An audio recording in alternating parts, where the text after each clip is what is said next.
There is a word that God has put in my heart that I believe is life-changing. We spend a lot of times cleansing ourselves from the filthiness of the flesh, lust and anger and habits and addictions and things like that. But what is deeper is the cleansing of the heart. Your God is a God of seed. He is a God of seed. Everything he does it by seed. It starts out in seed form. He sends his word, which is a seed. And the seed germinates and it brings forth fruit and it brings forth life. It all starts in seed form. Your mind is the ground where seeds are planted.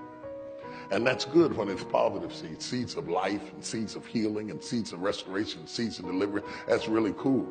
But it's bad when it's negative seeds like unforgiveness, pride, flesh, carnality.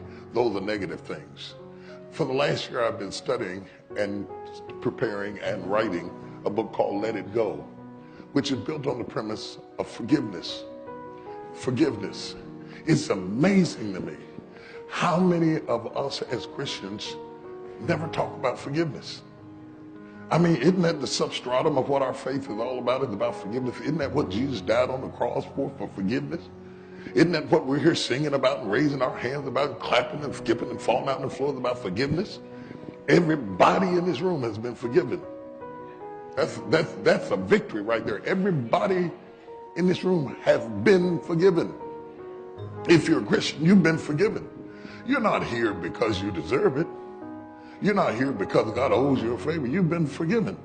Isn't it funny how you could have been forgiven and find it difficult to forgive?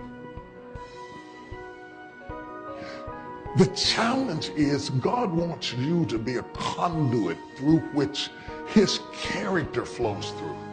He tells Paul in 1 Corinthians to comfort one another with the comfort wherewith you have been comforted. In other words, monkey see, monkey do. He said, when you see me comfort you, just turn around and act like me to somebody else and comfort them. God will give anything to you that he can get through you. So whether you know how to do things, when I was a little boy, not a little boy, but a young man, my brother is 7 years older than me. He was 19 when I was 12. I asked my brother, how do you kiss? Yeah, I was worried, because I thought, suppose I do it wrong. And so I said, how do you do it? He said, don't worry about it. He said, just whatever they do, do it back. I won't finish that story because that story got me into a whole lot of trouble. But at the time I started into it, it seemed like a good metaphor to teach you a very strong principle. God says, whatever I do to you, do it back.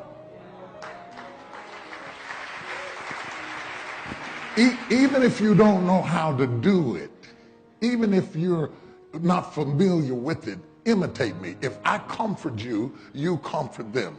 If I bless you, you bless them. If I teach you, you teach them. If I forgive you, you forgive them. Think about this. Ever since we were kids, we were taught the Lord's Prayer. Our Father, which art in heaven, hallowed be thy name. Thy kingdom come. Thy will be done on earth as it is in heaven. Give us this day our daily bread. Check this out. And forgive us our trespasses as we forgive those who trespass against us. Now that thing, I was good till we got to that. That means all of my life I have been asking God to treat me like I treat people. Do you want God to treat you like you do your old boyfriend?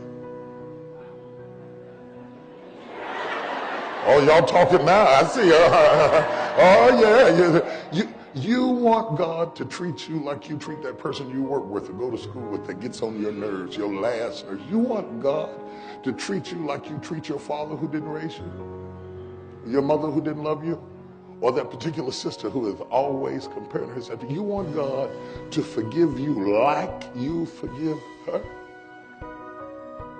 Here lies the problem. And everybody cannot get it. Forgiveness is a big idea. It's for people who are big enough to see the big picture.